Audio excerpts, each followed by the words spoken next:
Welcome to Damn Good Movie Memories with your host, Brian Davis. This podcast is the cure for your long commute and super boring workday.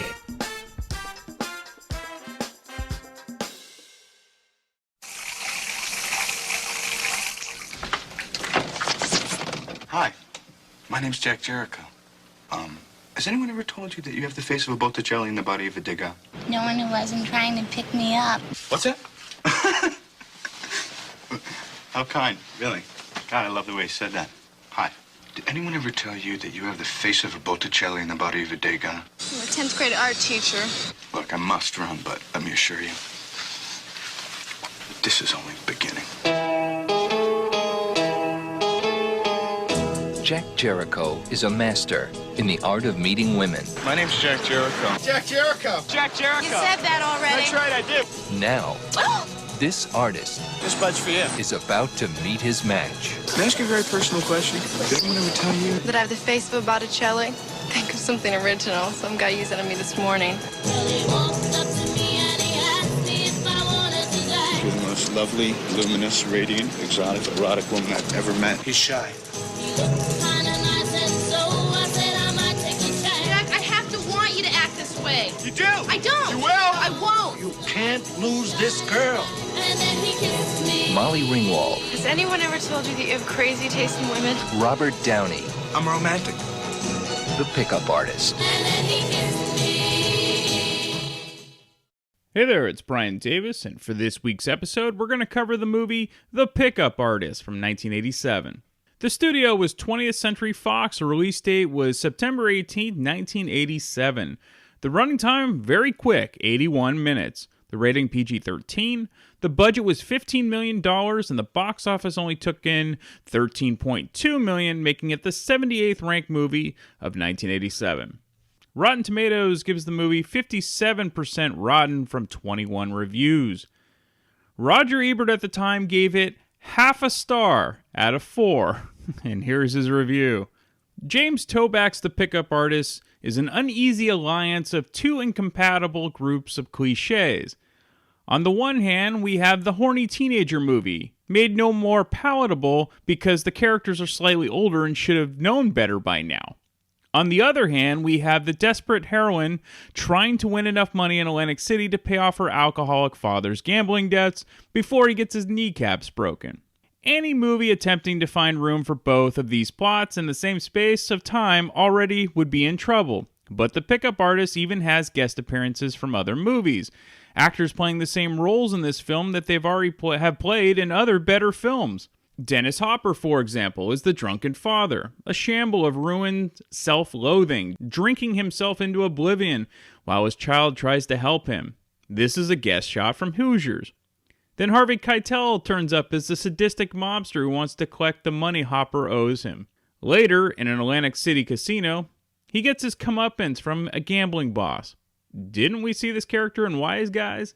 The Pickup Artist is so filled with borrowings and archetypes and cliches that there is no room for one thing that might have saved it: Molly Ringwald's charm. After playing a teenager filled with life and wit in 16 Candles and Pretty in Pink, she is left stranded in this film.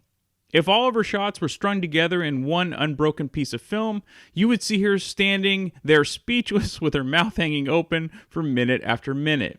She arguably has fewer lines of dialogue in that film than the top 3 supporting players. That leaves Robert Downey as the film's star, an honor he does nothing to deserve. He is the pickup artist, a 21-year-old grade school teacher who tries to pick up everything that is female, attractive, and appears in his field of vision, including Vanessa Williams in a walkthrough role. He practices his come-ons in front of a mirror and eventually gets to be almost clever enough to pick up the ugly sister in a 1940s musical. The notion that anyone could get anywhere with a Manhattan woman using his dialogue in 1987 is the single funny thing in the movie. This is a man who was born to be told to get lost. Has anyone ever told you have the face of Chagall and the body of a Picasso, he asks on more than one occasion, exchanging artist's name at random? This is an appalling, silly movie, from its juvenile comic overture to its dreadful, sincere conclusion. What's amazing is that it was written and directed by Toback, who in his screenplay for The Gambler showed a profound knowledge of gambling, and who directed Keitel in Fingers as an infinitely more interesting criminal, and who in Exposed gave Natasha Kinski the funniest and sexiest scene of her career. None of these qualities of those movies can be found in The Pickup Artist, which is ungainly and pointless. And that's the end of Beaver's review. Now, I definitely saw this movie as a kid because I loved Molly Ringwald and 16 Candles and The Breakfast Club and Pretty in Pink. And I do remember being disappointed because it wasn't anything like those films. And I sort of forgot about it for years, but it magically ended up in my DVD collection about 10 years ago. And I'm not about to say it's anywhere near a great film, but I don't think it's nearly as bad as Ebert makes it out to be. And I'll give you my reasoning a bit later. Okay, let's get into the main cast. Molly Ringwald plays Randy Jensen, and she was one of the key members of the so-called Brat Pack from the 1980s. Ringwald's teenage flicks will always be considered the most revered of the era, and even though she would continue her career on film and Broadway, she never had the same success as she did in those three films. And she didn't do herself any favors by supposedly turning down the lead roles in Pretty Woman and Ghost. One interesting film idea that never came to fruition was around the time of The Pickup Artist, and it was a screenplay written by John Hughes titled Oil and Water, which was to star Ringwald and Matthew Broderick in the style of The Breakfast Club. It was about a soon-to-be-married man and a hitchhiking rocker girl, and they end up talking about their lives during the length of the car ride. Now, that would have been interesting. Robert Downey Jr., who was just going by Robert Downey at the time, plays Jack Jericho. At this point, Downey was definitely not the megastar we know him as now. The Pickup Artist would be his first co-starring role, though he was in two of my favorite films as the goofy friend, like in Weird Science as the quirky jerk, and of course Back to School as the quirky but hilarious idiot.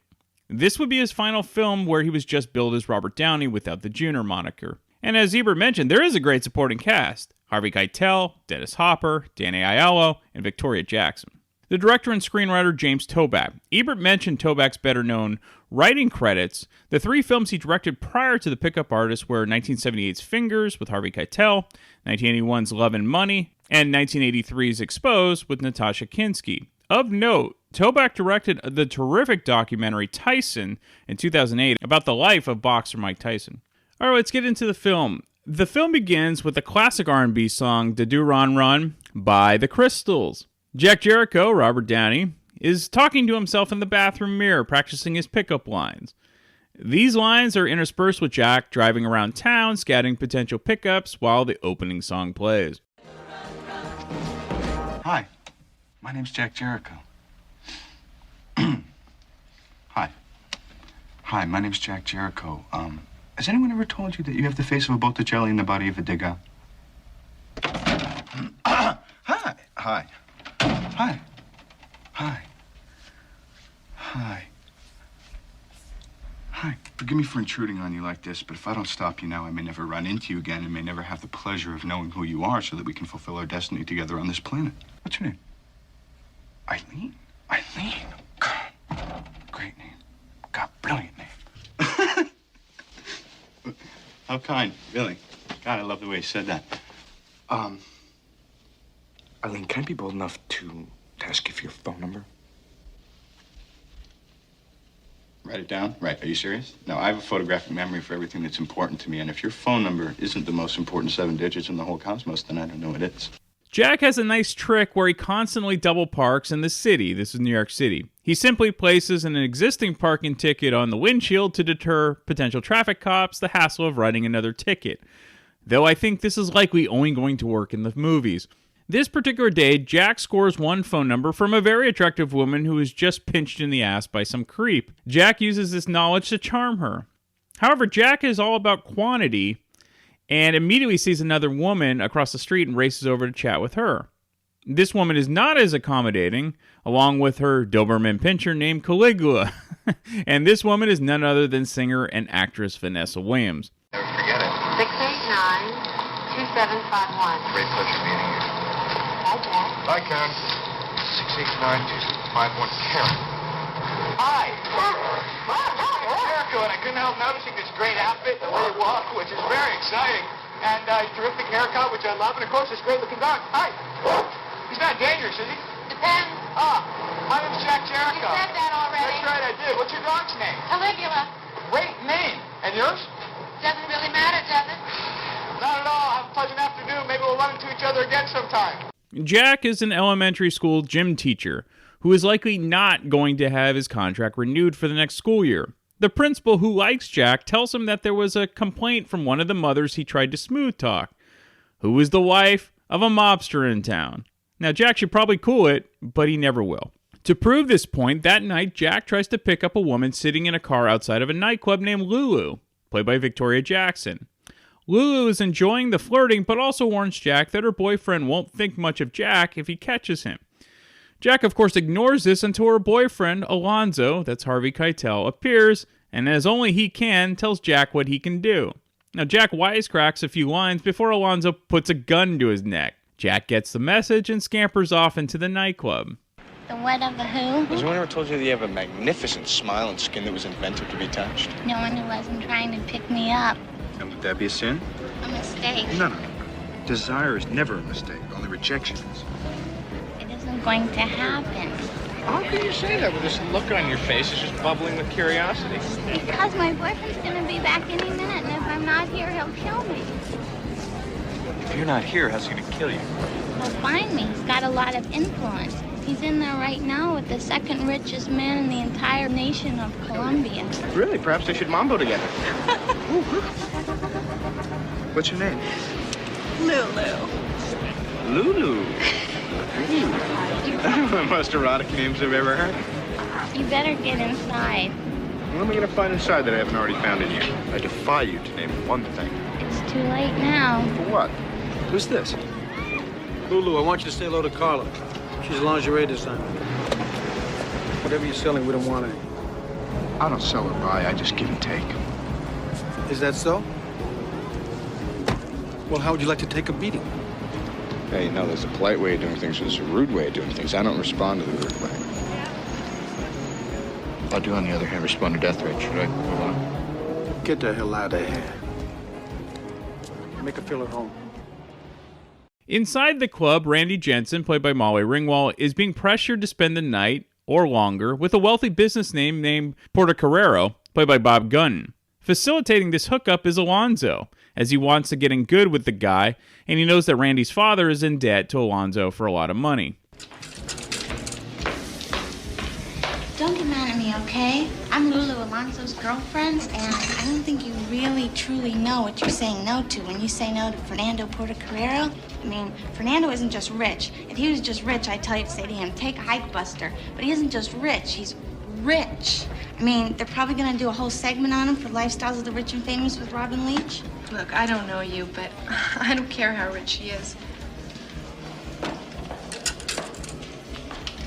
Then why am I here? Because someone very important to me owes Alonzo a lot of money, and Alonzo thinks that he can scare me into going with Fernando. Scare you? Alonzo didn't say anything about scaring anybody. Well, what would you call it? I'd call it trying to talk somebody into going out with someone rich for their own good. I mean, rich is better than poor no matter what, isn't it? I mean, you don't have any objections to money, do you? For that kind of money, I'll bet you put up with worse. I know I have. I don't care how rich he is. For me, sex and money just don't mix. Ah, now I see what you're saying. Boy, is Alonzo gonna be furious. You know who ought to be furious? You, with Alonzo. Why? For sending you on an errand like this.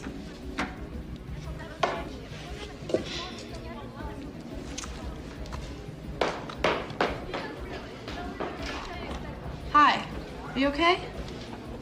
Yeah, I'm leaving right now. Okay, I'll pick some up on the way home. Bye. Alonzo decides to pick up another woman named Carla, played by Lorraine Bracco, to the dismay of Lulu, who throws a fit and ends up getting left at the club by Alonzo. Jack then again swoops in and offers her a ride. They end up making out in an empty parking lot before being hassled by the cops, who eventually leave after being bribed with $100 from Lulu. Jack drops her off soon after. Sadly, Lorraine Bracco isn't used more in this film after this club scene. Randy's father is named Flash, that's Dennis Hopper. In typical Hopper fashion, he's a drunk who gets himself into trouble. Randy is always getting Flash out of jams, but this might be more than she can handle. Jack lives with his diabetic grandmother, whom he takes care of, but he's also behind on the rent and is being pestered by his landlord for that pesky back rent. Jack can't be bothered because, of course, he sees another woman and he tries to pick her up. This time, she's nice to Jack's attempts, but is going to become a female priest. Good for her. Sorry, Jack, no phones at this convent. In the meantime, Randy is at the racetrack trying to win enough money to pay off her father's debts to Alonzo. After she leaves the track, Jack sees her walking around the streets because he does his scouring in this neighborhood and remembers her from the nightclub from the night before. But Jack has met his match here because Randy's quick-witted and she answers all of Jack's lines and it catches him off guard. Randy is actually like the female version of Jack, except she's way smoother than him. For whatever reason, Randy likes Jack, though she's very cool and collected about it.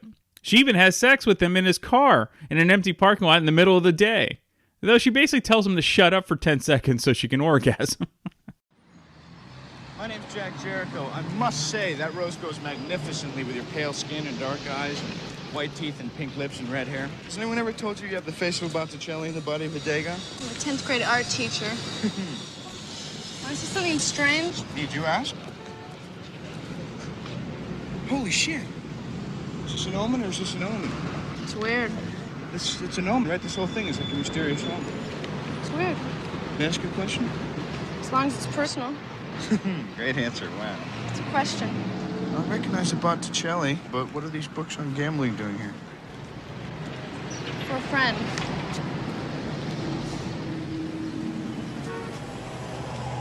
May I ask you another question? What do you think of a perfect stranger coming up to you on the street and giving you a rose? I think with an opening like that, there's nowhere to go but down. Never underestimate the powers of strangers bearing flowers. What's your name? Randy. That's a great name. That's really original sounding for such a female-looking girl. May I ask you one last question? What if this stranger gave you the rose were to say something to you really outrageous, like, Randy, I think you're the most lovely, luminous, radiant, exotic, erotic woman I've ever met, and I must make love to you immediately. Then what would you do? Depends on where he said it. You wouldn't want to find out if you liked him? I know when I like someone 2 seconds after I lay my eyes on it. Don't say that unless you're serious. Test me. Special place I'm gonna take you. It's very private, very hidden. You wanna know where it is? Surprise me.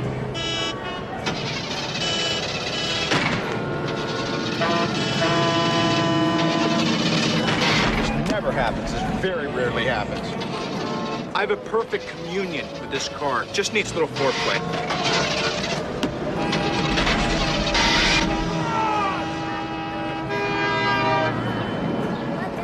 Try it again, it'll work now.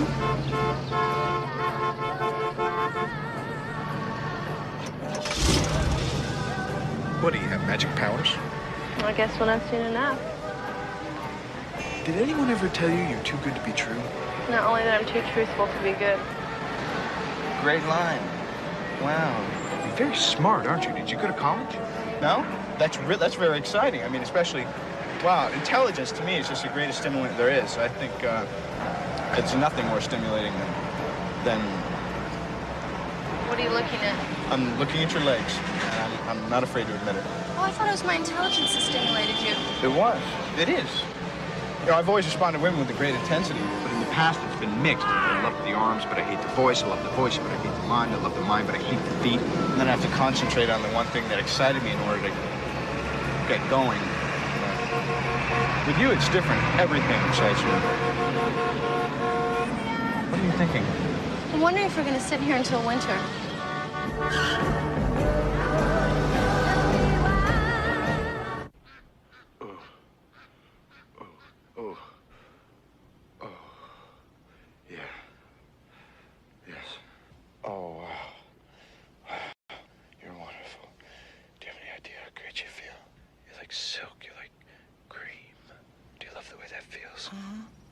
Does that hurt?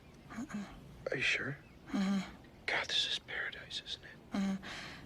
Could you move your arm a little bit to the left? My spine is snapping on the emergency brake. No problem. How's that? Fine.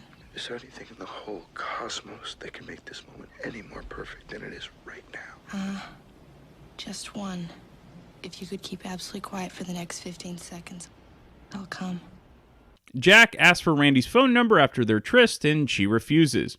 A stunned Jack can't understand why, especially since they just had sex. Randy nonchalantly informs him that was in the past. A phone number would be for the future, and she walks away. For once, Jack is speechless.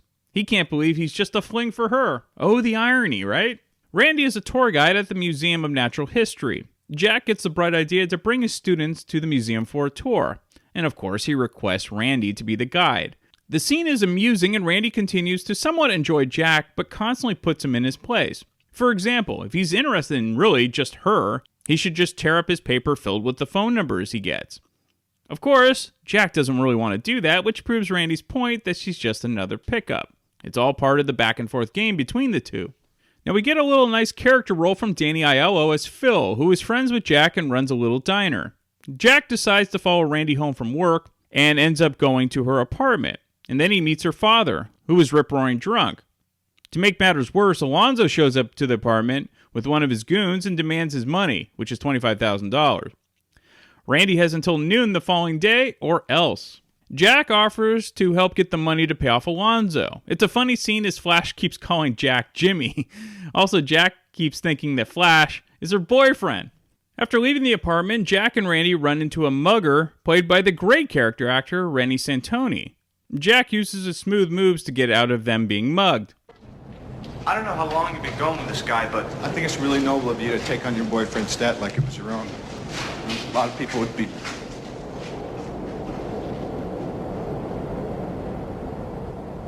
You can knock me down, step on my face, slander my name all over the place, doing a thing that you want to do, but stay off of my shoes. And now don't you step on my blue suede shoes. You can do anything but stay off of my blue suede shoes.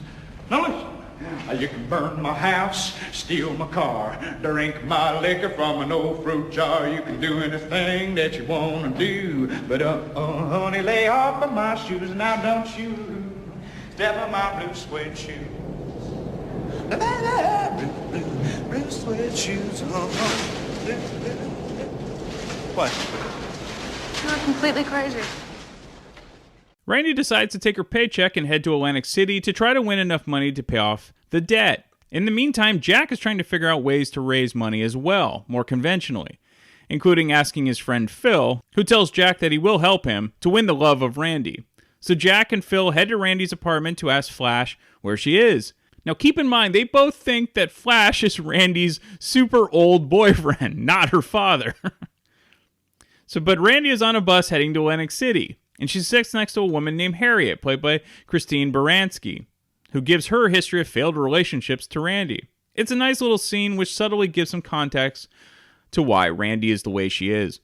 Randy makes it to Atlantic City and tries to turn $525 into $25,000. However, Alonzo's men notice Randy attempting to win the cash, and they keep an eye on her. In the meantime, Jack, Phil, and Flash are driving to Atlantic City to try to help Randy. Though without any money, I'm not sure they can help much. Randy does end up winning $13,000 playing blackjack, and then, of course, decides to bet it all on one hand to hit her debt amount. So what happens? Will she double her money and pay off the debt? Will her and Jack get together? Will Jack continue to be the pickup artist? Well, that's for you to find out. This is sort of a nice throwback film, and I don't mean from the 80s. It's actually very much from the 1930s with regards to the story and how quick the film is, because it's under 90 minutes. I've seen so many of those early romantic dramedy B movies on TCM that I think I appreciate what Toback was trying to do almost 50 years later. Most modern audiences simply wanted more like John Hughes' brilliance from Molly Ringwald, which I get. And even at 81 minutes, there's enough time for a bit of subtle character development, and the film never really wears out its welcome. It's a nice, underrated flick from the 1980s that classic film buffs, I think, would appreciate. It's also a different type of role of sorts for Molly Ringwald at the time, because she's more strong-willed compared to her Brat Pack roles from a few years earlier. Again, don't go into this film expecting John Hughes' awesomeness. I think if you temper your expectations, you will likely enjoy the film for what it is. Alright, some fun facts. The film was originally meant for older actors, Warren Beatty and Robert De Niro, and Toback had the same sort of vision about this type of film that I mentioned prior. He said he would have cast Cary Grant and Irene Dunne if it was made 40 years prior. Warren Beatty did have a big hand in the film, offering his advice and even directing a few scenes. Now, this film may have done a bit better in years prior because 1987 was when the AIDS crisis hit its mainstream peak across the world. So, by glorifying casual sex and hookups, that was kind of frowned upon at the time compared to years prior. Also, the one sex scene in the film is all audio, because you only see the car from a distance. You never actually see the two of them at all. And even though I could use this bit of knowledge for a Pretty in Pink episode, Ringwald and Downey were friends prior to the Pickup Artist. So much so that she wanted Downey to play the Ducky role in Pretty in Pink, which of course later went to John Cryer. Now, seeing Downey's oddball work in Back to School, I think he definitely could have pulled it off. However, how can you deny Ducky and John Cryer? He is Ducky. Alright, again, don't expect much from the film, but I think if you do like classic screwball romantic comedies from the 30s and 40s that you might watch on TCM, you might dig this. If not, well, I'll have another movie next week. It may be better, it may not be. You never know what's going to be in my DVD collection. Come hang out and chill with Brian A. Davis and the Bad Beat.